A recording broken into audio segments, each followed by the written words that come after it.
leading cause of death in the United States. That's why our next guest says we should all consider ourselves an emerging diabetic so we can stop this disease right in its tracks. We welcome Dr.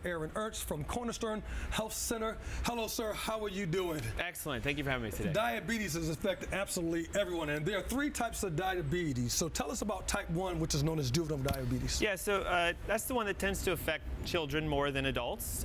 It's the genetic form where we're born with some sort of a defect or we have the inability to produce insulin. So just in that instance, they can't control their sugars because they don't have insulin. So type 2 diabetes is the most common one and the most dangerous. Yes. Tell us about that.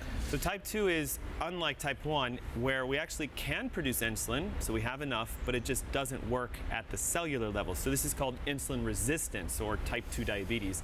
It's more dangerous because as we don't regulate our sugars properly, we tend to store sugar as fat. It creates inflammation, and diabetes is connected to a host of other conditions, including cancer and heart disease and obesity. So it's a big root. So, and most people have never even heard of this. There's a new research suggesting that there's a 3rd type of diabetes. Okay, Doc, enlighten us. Yeah, what is that? so, we've never heard of this. So technically, type 3 diabetes is when you don't control type 2 well enough, and then the brain itself becomes resistant to insulin. Because our brain uses sugar for 80% of its energy resources, if we don't have sugar use in the mind, we don't get energy in the brain, and that leads to cognitive decline, dementia, Alzheimer's.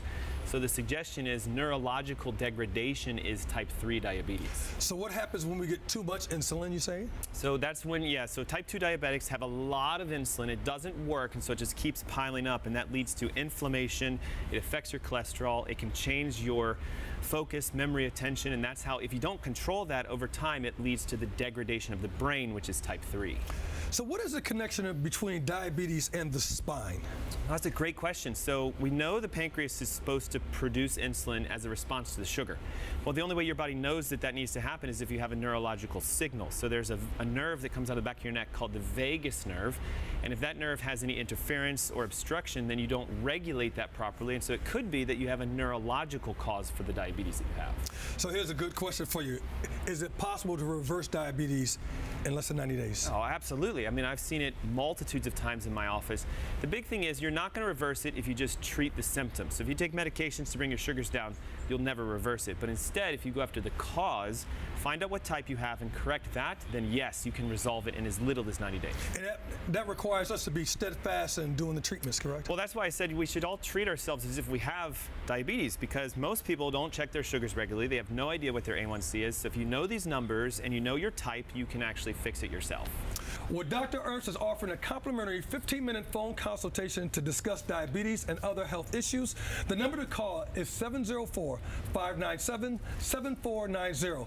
Choose option 1. That will connect you with the front desk so you can get with the scheduling coordinator. You can also visit AskDrErnst.com/consultation. Dr. Ernst, thank you very much, sir. Thank you once again.